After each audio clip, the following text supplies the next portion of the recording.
আসসালামু আলাইকুম ওয়া রাহমাতুল্লাহি ওয়া বারাকাতুহু। আজকে আপনাদের দেখাবো Redmi Note 7 Pro display light solution.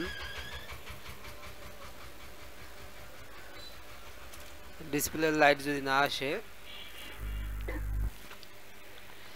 Customer একটি ফোন নিয়ে আসছে কিন্তু আপনার মোবাইলে ডিসপ্লে আসে না, কল আসে, কাস্টমার বলতেছে কল আসে, সাউন্ড হয়। তারপর যদি অন্ধকারে সে টিপা রিসিভও করতে পারে, তাহলেও মানে কথা বলতে পারে, কিন্তু ডিসপ্লেতে কিছুই দেখা যায় না। তখন আপনি প্রথমত একটা ডিসপ্লে লাগাই চেক করলেন, আসে না। তারপরে দেখলেন যে আরেকটা ডিসপ্লে লাগাইলেন, একই সমস্যা। তখন আমাদের করতে হবে যে ডিসপ্লে কানেক্টর যে লাইনটি আছে এটার ঠিক আছে কিনা, খুলে কানেক্টরটি ভালো করে দেখতে হবে। অনেক সময় আছে আপনার কানেক্টর এখানে ফাঙ্গাস পড়ে যায়, সেই জন্য লাইট আসে না। ফাঙ্গাস পড়ে গেলে আপনি এটা ক্লিন করে লাইনটি টেনে দিলেই কাজ হবে ইনশাল্লাহ। লাইনটি এখানে আসছে, এইভাবে লাইনটি যদি এখানে টেনে দেন, যে কোনো একটি লাইন মিসিং হলেই, মারি খেলে আপনার লাইট জ্বলবে না। এই ক্যাথলা 1, ক্যাথলা 2,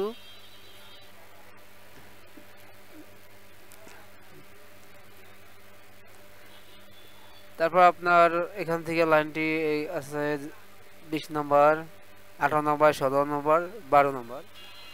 লাইনটির মান কত থাকবে তাও দেখাবো। তার আগে দেখাবো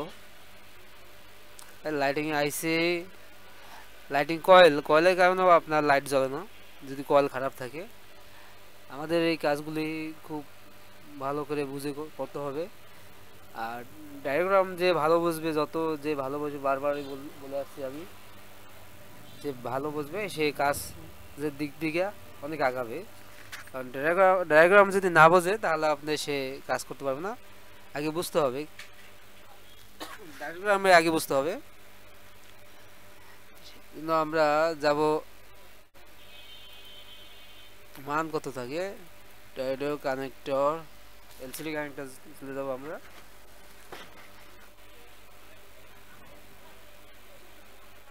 এলসিডি কানেক্টর,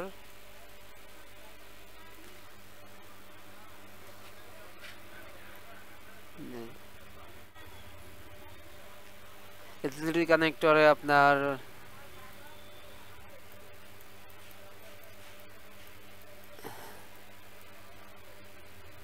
20 নম্বর লাইন, 20 নম্বর লাইনটি আছে 0.524। তারপর আছে আপনার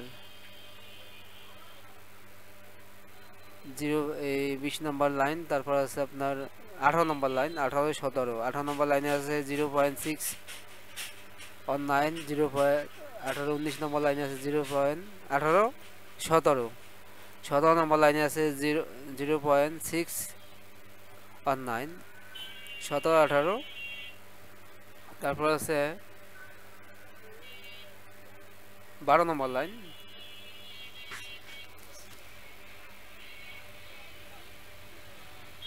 12 নম্বর লাইনে আছে